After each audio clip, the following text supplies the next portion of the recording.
Vim dar uma caminhadinha. Eu caminho 6 km, não todo dia, mas 3 vezes por semana pelo menos. Caminhar é uma coisa saudável, né? Se puder caminhar aí, caminha. O caminhar é o seguinte, ó, a gente começa a caminhar, já começa a barriguinha dar uma roncadinha, a gente já começa a dar umas arrotadinhas fraquinhas. Tem hora que a gente até dá uns peidinhos, né? Tem hora que eu vou caminhando e dá uns 3, 4 vezes. É o organismo nosso trabalhando. Então caminhar é muito saudável. Você pode caminhar, caminhe. Tá bom? A gente tem que moderar em tudo, né? Tanto na caminhada, como na alimentação, como no que bebe, né? Moderar em tudo.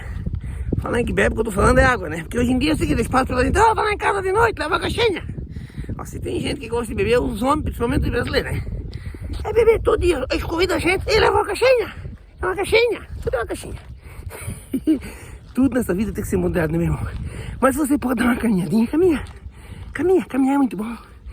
Tá? Se você não pode, mas se você pode, caminha. Sai pela tua rua aí, bota um chinelo, vai descalço, vai com um sapatinho, vai do jeito que der, mas vai caminhar. Meia horinha, 20 minutos, eu gosto de caminhar 1 horinha. Alô, meus irmãos. Um abraço aqui do Mica na Creta, obrigado.